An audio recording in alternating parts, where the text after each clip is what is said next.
कुरुक्षेत्र की पंजाबी धर्मशाला में रविवार को शहीद मदन लाल ढींगरा स्मारक समिति की बैठक का आयोजन किया गया। इस बैठक में समिति के सभी सदस्यों ने भाग लिया। सभी सदस्यों ने सर्वसम्मति से पूर्व मंत्री अशोक अरोड़ा को समिति का अध्यक्ष चुना। इससे पूर्व बैठक में समिति के वरिष्ठ सदस्य पवन मिगलानी ने समिति के सभी पुराने व नए सदस्यों का स्वागत करते हुए समिति द्वारा किए जा रहे कार्यों का विवरण प्रस्तुत किया। पूर्व मंत्री अशोक अरोड़ा ने समिति के गठन से अब तक के सफर का विस्तृत ब्यौरा प्रस्तुत किया। उन्होंने पंजाबी धर्मशाला को आधुनिक रूप देने में निर्माण कार्यों में आर्थिक सहयोग देने वाले सभी सदस्यों का आभार प्रकट किया। उन्होंने कहा कि समिति के सदस्यों ने उन्हें जो जिम्मेदारी सौंपी है वह उसे पूरी निष्ठा, लगन और ईमानदारी से निभाएंगे। समिति से जुड़े सभी नए सदस्यों का भी उन्होंने स्वागत किया और समाज के अधिक से अधिक लोगों को समिति के साथ जुड़ने का आह्वान किया।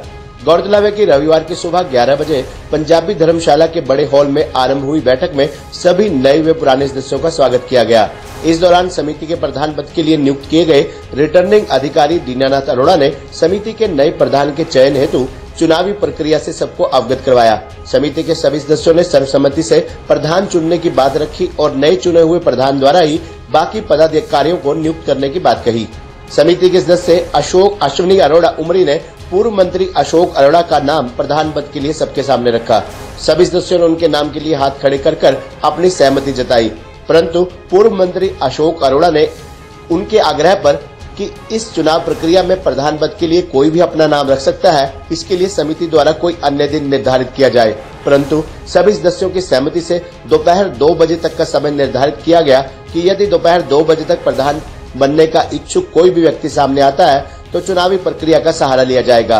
परंतु ऐसा हुआ नहीं और 2 बजते ही जब किसी का नाम सामने नहीं आया तो रिटर्निंग अधिकारी दीनानाथ अरोड़ा ने प्रधान पद के लिए पूर्व मंत्री अशोक अरोड़ा के नाम की घोषणा की। सर्वसम्मति से पूर्व मंत्री अशोक अरोड़ा के समिति का अध्यक्ष घोषित होते ही उन्हें फूल मालाएं पहनाकर उनका स्वागत किया गया। इस मौके पर समिति के कई सदस्यों ओम प्रकाश गुलियानी, अश्विनी अरोड़ा, मंगतराम मेहता, चरणजीत गाबा, कृष्णलाल मेहता, तरुण अरोड़ा आदि ने समाज और समिति को लेकर अपने विचार रखे। बैठक में वरिष्ठ पत्रकार कृष्ण धमीजा, कुलवंत राय छाबड़ा, विवेक मेहता विक्की, सुनील कक्कर, रामस्वरूप चोपड़ा, नरेंद्र ढींगरा, गुलशन गाबा, सतीश ललित, राजेश पोपले, सुमित परूथी, विशाल मदान, अमित गुलाटी, गुलशन छाबड़ा, परीक्षित मदान, सुधीर चूक, महेंद्र पवेजा, जुगल चूक, टीनू अरोड़ा, बलदेव बजाज, नितिन मेहता, हिमांशु अरोड़ा सहित अन्य सभी सदस्यों ने भी भाग लिया। गौरतलब है कि बैठक के दौरान समिति के उन सभी सदस्यों का भी आभार प्रकट किया गया जिन्होंने अपने परिवार के सदस्यों की याद में पंजाबी धर्मशाला में होने वाले निर्माण कार्यों के लिए आर्थिक रूप से सहयोग दिया। रविवार को हुई बैठक में भी समिति के सदस्य मंगतराम मेहता ने अपने माता पिता की याद में 2,51,000 रुपए का योगदान देने की घोषणा की।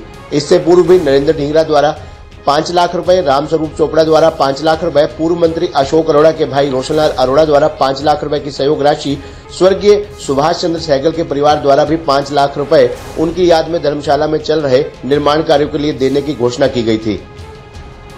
जिन्होंने ये जिम्मेवारी फिर से मेरे को दी है, आपको विश्वास दिलाता हूँ कि जिम्मेवारी को पहले भी ईमानदारी से निभाया और आगे भी निभाएंगे।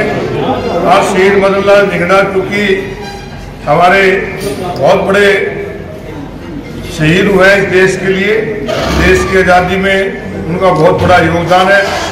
उनके नाम से जहाँ ये धर्मशाला बनी है, हमारा प्रयास रहेगा कि उनके नाम से कोई और अच्छी संस्थाएं भी हम इस सभा के माध्यम से करें। उसके लिए आप सबके योगदान की जरूरत रहेगी। मुझे विश्वास है कि जिस तरह आप लोगों ने पहले हमेशा जब भी किसी साथी के पास गए सहयोग दिया, आगे भी इसी प्रकार सहयोग बना रहेगा। और भी साथी जो इस सभा से जुड़ना चाहेंगे पूरी तरह से स्वतंत्र है।